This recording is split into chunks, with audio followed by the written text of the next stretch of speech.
tuned into Quick Charge, the high voltage podcast bringing you the top stories in electric vehicles and sustainable energy daily. And it's all powered by electric.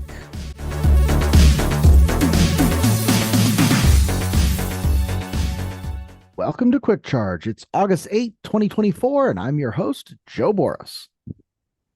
We're going to start today's news off with a story from Tesla. Tesla is working through its giant Cybertruck backlog pretty fast. That's according to Fred Lambert, who put this article up early this morning. Tesla's working through its giant backlog of over 1 million Cybertruck reservations pretty fast based on who it's inviting to configure a truck. Tesla is currently only selling a, quote, Foundation Series version of the truck, which bundles all options together for $20,000 on top of the $80,000 Cybertruck dual motors price. How many people are buying $100,000 Cybertrucks? The answer is not that many. With the Foundation Series, Tesla is only selling the dual and tri-motor variants of the Cybertruck, but a reservation tally showed that the vast majority of buyers wanted these two versions. Despite that, and despite Tesla having over 1 million reservations sitting for almost 3 years and having sold only an estimated 15,000 to 20,000 Cybertrucks, the company is already having trouble finding new buyers for its Foundation Series. Electrek received several reports from Cybertruck reservation holders who placed reservations within the last 12 months who are getting contacted by Tesla to convert their reservations into orders. In one case, a Texas resident who reached out to Electrek claims to have placed a reservation just last month and received an invitation to configure their truck just 2 weeks later. Once those Cybertrucks do find buyers, though, they're going to have an easier time charging. That's because ChargePoint has introduced a new OmniPort connector that combines Tesla and other EV plugs into a single port. ChargePoint unveiled its new OmniPort EV plug technology earlier today, and it looks like a viable solution for both Tesla and non-Tesla drivers alike. The system combines J1772 and NACS, that's North American Charging Standard, or Tesla Charging Standard, into one while maintaining the capabilities for CCS1 DC fast charging where available. As a result, ChargePoint's OmniPort eliminates the need for adapters as well as dedicated charging spaces based on EV plug types. ChargePoint CEO Rick Wilmer says, across hardware and software, ChargePoint is bringing to market innovative solutions that ensure all drivers who need to charge are able to do so. With OmniPort, ChargePoint has solved the challenges associated with a multiple connector environment, ensuring that Tesla and non-Tesla drivers can continue to expect a world-class driver experience. ChargePoint states that its new technology debuts as the first commercially available solution for universal EV charging, helping slay the plug confusion that currently slows down the process. EV drivers on ChargePoint's network will simply need to enter their vehicle's make and model into the ChargePoint app and then initiate their charging session. From there, the OmniPort-equipped station will automatically deploy the correct connector type and start juicing up the vehicle. Now, that is a really critical thing that Scooter is covering there, and that ChargePoint is addressing. This idea that different EVs, have different charging points. That's not something that is intuitive because drivers, of course, over the last 100 years have always just used regular diesel, whatever it is. The thing goes in the thing and it works. With EVs being a little more complicated, a solution like this, where it's one stop, you pull in with your EV, put in the make and model, and it pops out. That's great stuff, but it's still a very real challenge that manufacturers are overcoming, especially manufacturers who are switching from CCS to that NACS standard. And one of the companies that's doing that is Kia. Kia is absolutely killing it with their EV9, their EV6. Now they're coming up with new EV3 and EV4 down market vehicles. And for the first time, the EV3 was officially spotted in the US ahead of its upcoming debut. Peter Johnson writes, after opening pre-orders in Korea starting at just $30,700, Kia's EV3 is already a social media sensation. Will the game-changing EV3 have the same effect in the US? Ahead of its official market debut, the EV3 was spotted testing on US roads, heavily camouflaged, but there it is. You can see from the headlights, you can see from the mirrors, you can see from the shapes of the body cladding. This is basically what we're going to get. But I think what we're going to do today is a little different. Instead of talking about Kia, we're going to talk to Kia. And with that, today's guest for the show is James Bell. Is your official title head of communications for Kia, director of communications? Listen, I got a more, I don't know, esoteric way of saying it. I am the protector and the promoter. How's that? I like that. You are the protector of the Kia brand and the Kia name. I love that. And Yeah, it's true. I will say this too, for those of you who've never met James Bell or never heard of him, he is a true car guy. He goes back in this industry back into the 90s with GM and has always been a good sport with these kind of things. So we're very happy to have him on the show. And, Now, wait, hold on a minute there. You just made me sound like I'm 100,000 years old. I I was mean, I there. started with GM in 97. So like that's the Well, 90s. well, I was doing. I listen. I wasn't in the nursery in '97, but I was on the media side of the fence in '97. I joined GM in let's see, 2011, something like that. Oh, really? I thought it was much earlier than that. So let's see. I was an intern in early 97. So it would have been like the winter semester of 97. They had us on. I still have the T-shirt actually folded up in a little box on the Sweet. C5. Yeah, definitely dating myself Oh, on what became the Z06 Corvette and the coupe body. We were doing baffles in the oil pan as an engineering student, and the shirt was Pan Mission One. oh, So that's a deep cut. That's how I got to meet Joe Zymek, Dave McClellan, all those guys in the that are icons in the Corvette oh yeah. space. And yeah, they liked me so much they put me on the EVs right away because that was a punishment back then. They But said yes. This guy doesn't know performance cars. this is not the guy. But again, it's we've come a long way, and Kia, obviously one of the brands. I think one of the brands that's leading the charge. Personally, I think Kia has the most credible lineup of EVs compared to Tesla in the industry. You've got the Kia EV9, the three-row SUV. That's exactly what people want in a family vehicle. The EV6 made its debut drag racing against Lamborghinis and Porsches and all kinds of awesome stuff like that. So obviously that's an incredible machine. You've got the EV3 and the EV4 coming out. That seems to be something that people are excited about. Readers are excited about. From an insider's perspective, from someone who's inside of Kia, what are you most excited about? What I love is the fact that this company is pedal down all the time when it comes to EVs. I kind of see it as being a very advantageous moment in the history of the automotive industry that really is provided, supercharged or a full tank of gas to really evolve this company. So if you go back, let's say 10, 12, 13 years, Kia was sort of seen as, for lack of a better term, the used car alternative. And what I mean by that is if you had a person whose car was dying, they check their wallet and they say, I really can't quite afford that new car I want. I really don't want a used car. I'll get a Kia. That was how the company for the first, 20 some years of its existence in the United States went about its business, and very successfully. No more of that. We want to be seen as world class. Brought in some of the best designers in the world, starting with Peter Schreier, who famously worked on some of the most beautiful Audis and Volkswagens and other German machines. Brought in Albert Biermann, who was the chief engineer for the BMW M division for 15 years before he joined Kia and now the larger Hyundai Motor Group.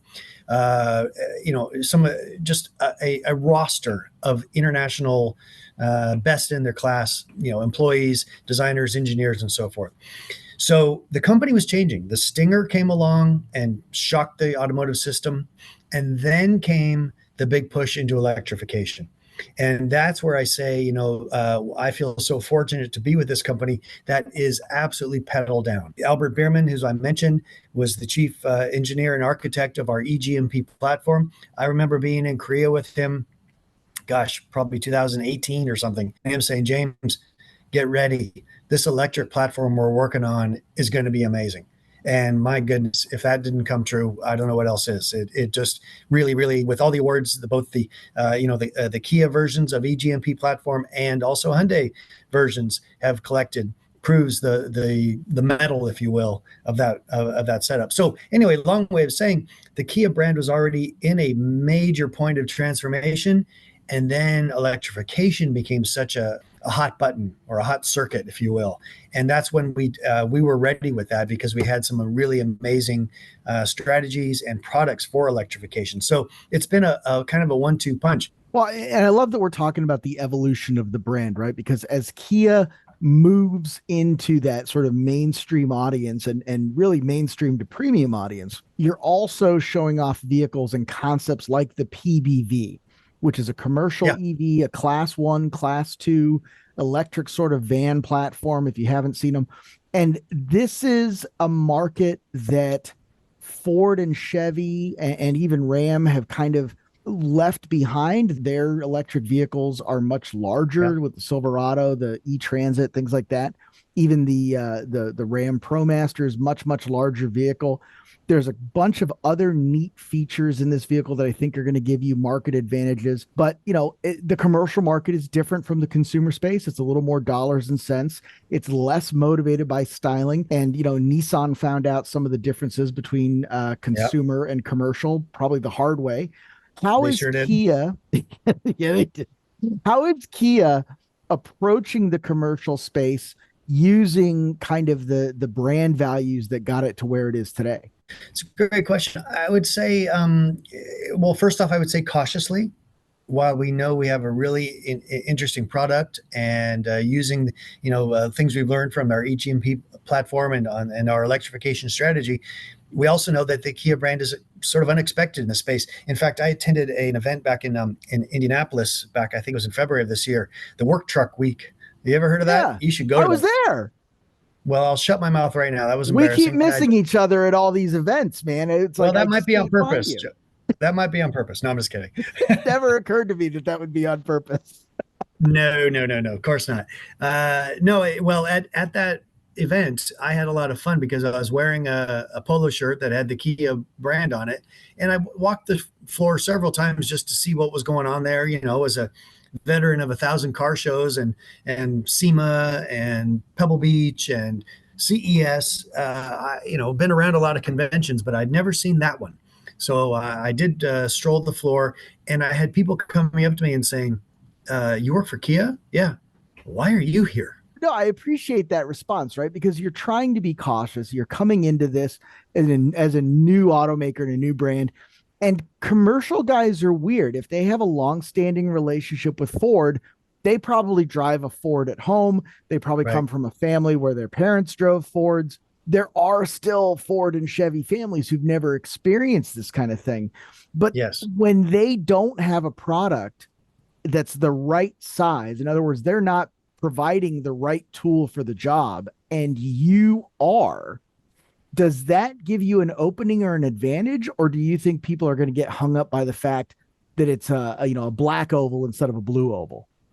I think that's an interesting question. I think we're going to be able to ride the coattails to some extent of the success we're having in personal transportation, electrified personal Sure. transportation.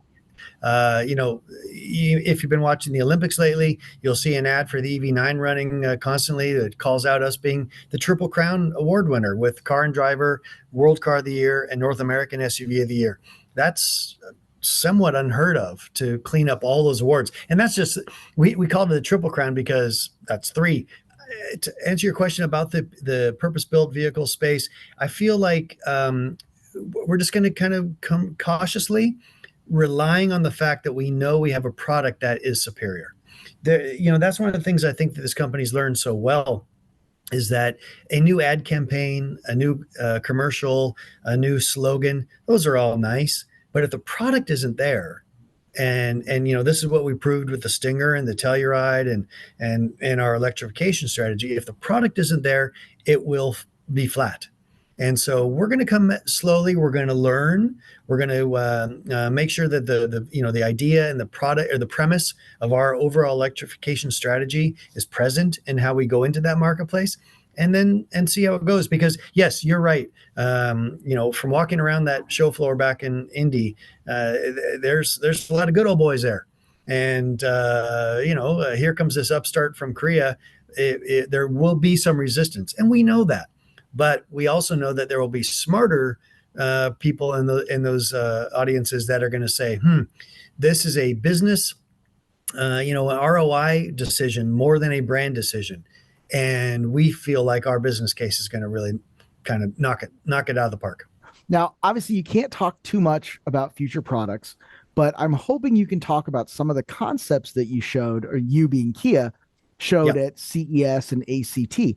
There was a box truck version of the PBV commercial van. There was a pickup truck version. There was a stake bed version.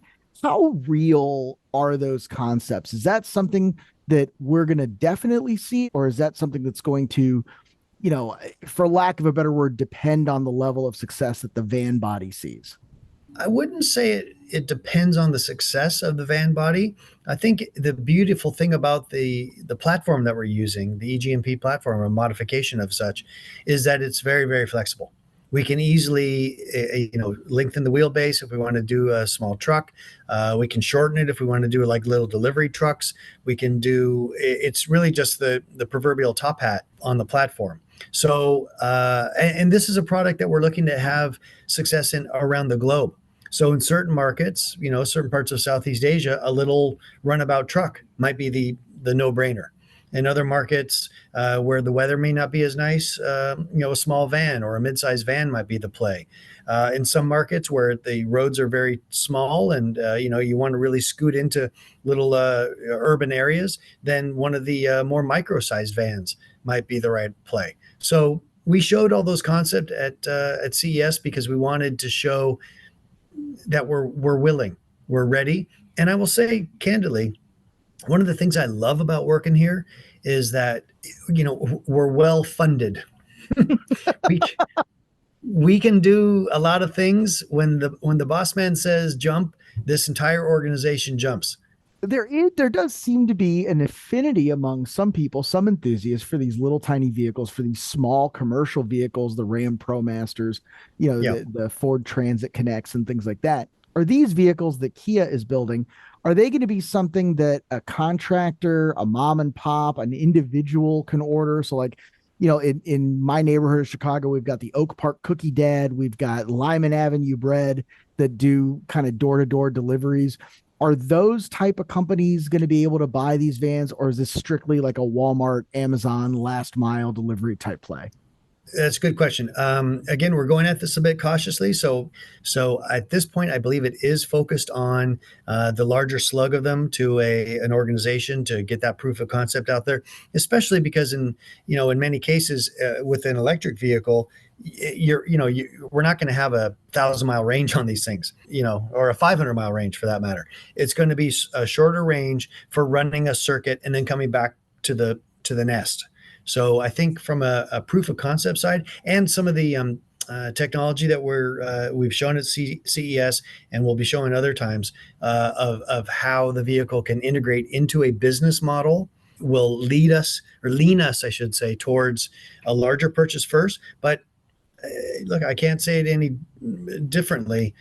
If there's an opportunity to the little mom and pop kind of places, like you're saying, to the flower shop, the cookie shop, off the record, I feel the Kia brand will fit very well in that space. I feel like, especially because these are pretty innovative looking machines. Yeah. When you see one roll down your street, you're going to stop and look and say, "Whoa, what, Yeah. is there a car show in town?" I think I just saw a concept car. Why would you want That's that off the record? That's a great line. well, okay. Well, I guess I just said it out loud, so it's not off the record. But point of the story is, I just think it's going to be, it would be, there could be a value from a larger company having this very innovative fleet of vehicles, no doubt Sure. about it. But I think there could be even more value to Dave's cookie shop or Susan's flower shop to get, to show their brand value by embracing this new machine. As we were setting up this call, I think I led into it talking about the EV3 and the EV4, and I've hijacked this into a commercial call, but I think the EV3 and the EV4 coming out are really super exciting. I don't think there's a direct parallel to the Model 3. I really don't know if there's another EV out there, maybe the Nissan Leaf, that is currently playing in that entry sort of commuter price point.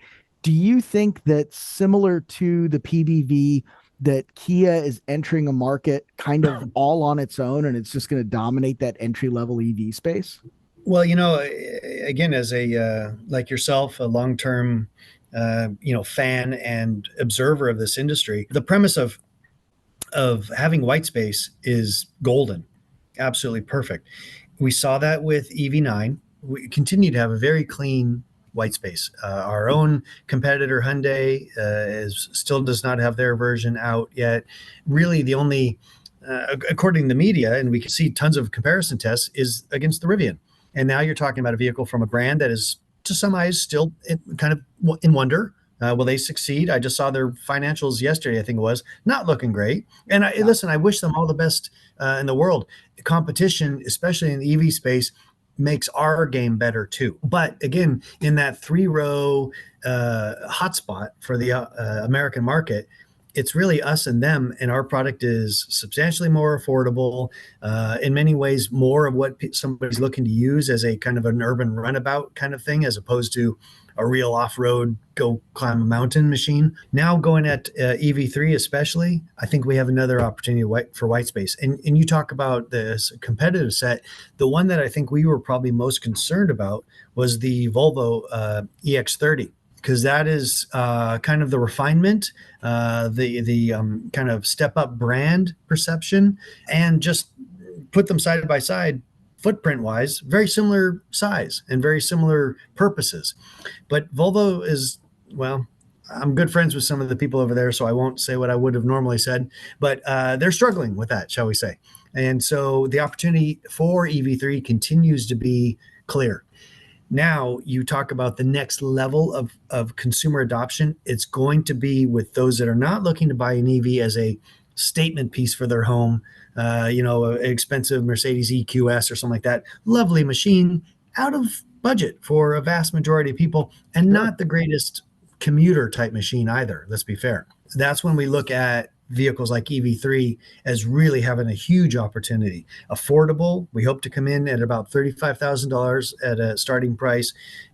Great range, great charging speeds, great design, kind of a shrunken down EV9 look, which we know is popular.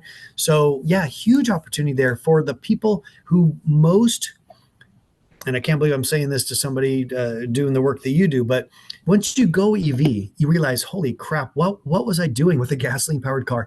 Especially if your primary use case is a commute type thing. It's absolutely silly to use gasoline for that. And that's where EV3 and probably to a similar extent, EV4 will come in very, very nicely.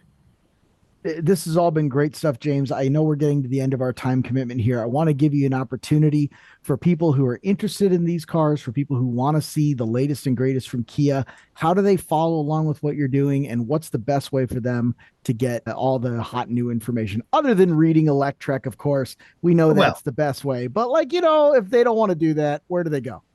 Well, they need to get smacked in the head if they're not at Electrek. Let's just say that out loud, because you guys do great work. No, I mean, it's pretty simple. Kia.com. In fact, we have a whole section there that is dedicated to electrification, answering questions about that, answering questions about charging. If I could just make a quick mention of our partnership with the Iona Group, now up to 8 OEMs that are all part of this huge investment in getting public charging out there at all high speed too, which not all the vehicles that are currently in the partnership can take advantage of high speed. So let's just say that out loud. To your point about that, when Volvo about 2 years ago, they first rolled out this campaign that with their charge point from Seattle, Pacific Northwest to Denver, that you're going to be able to go with ChargePoint network at Starbucks and hit these high-speed charging locations. And they put in the press release, you'll be able to charge up in 20 minutes while you're having your cup of coffee. And if you do that math, none of the vehicles that Volvo had at the time could support that 300 kilowatt charging. So it was just complete nonsense. But, it's different now. They've got the EX90 rolling out, the EX30, to your point, is going to be a different vehicle once they overcome their Chinese tariff troubles. But that was such a bananas press release. I still have a copy of it somewhere that's like all redlined and and it's stuff like that that's fed maybe some of the sourpuss coverage of the EV space. Like, well, we told you so. Well, remember Volvo said this thing. I don't buy that. Those are the same guys that complained when Porsche went from air cooled to water cooled. Those are the same guys that complained when Corvette went mid-engine.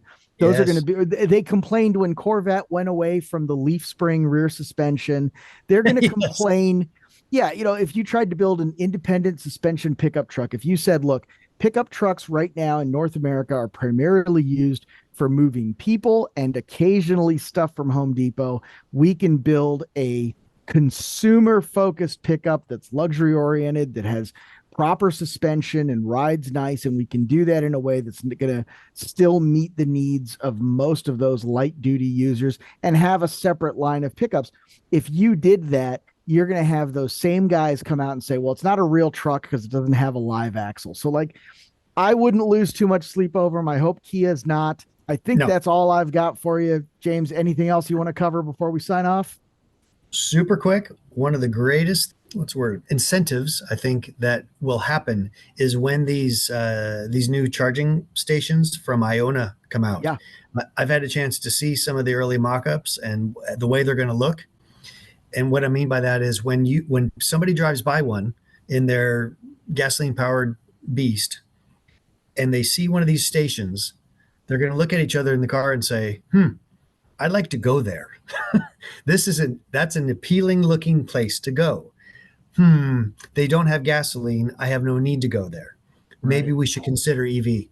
Mark my words. When this network comes out, and I'm so glad that Kia is deep participant in this, it will definitely supercharge, no pun intended, the idea of people getting into EVs that are not Teslas. There we are.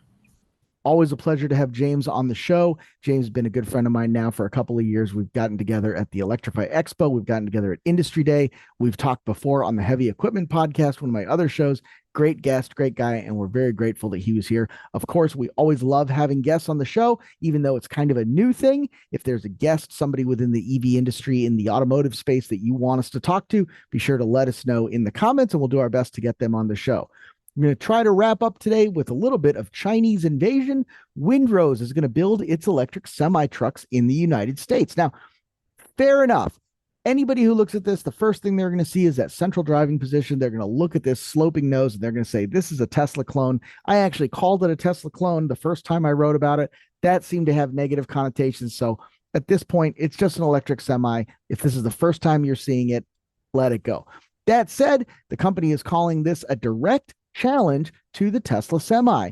The heavy truck manufacturer Windrose announced plans to build a new assembly plant in the US, presumably in a bid to sidestep heavy tariffs on electric vehicles made in China. But the company's CEO said that's not actually the case. Quote, the US market is friendly towards Chinese heavy trucks based on the fact that the tariffs on imported trucks are much lower than those on cars, says Windrose chief executive Han Wen. Many of our clients are US firms, for example, Nike, and we can serve them in their home market. Company's trucks feature a 729 kilowatt hour battery that can add 400 kilometers of range, about 248 miles, in just over 30 minutes using Borg Warner's newest megawatt charging cables. That's possible due to a pair of liquid cooled charging terminals that can support dual gun, single vehicle, high power, super fast charging with a single gun maximum output of 600 amps. Windrose says U.S. companies account for, quote, the majority of its 6,500 standing orders, and those orders would ideally be filled by the company's planned U.S. assembly plant in Georgia. The company also plans to expand its manufacturing operations in Europe, with another factory there planned in an as yet unnamed EU nation set to sidestep their tariffs on Chinese trucks. That's all we've got for today, August 8th. If you like what you heard, be sure to like and subscribe. And if not, it doesn't matter. I'll still be doing another one of these Monday. Hopefully, you'll listen to that one and hate it too.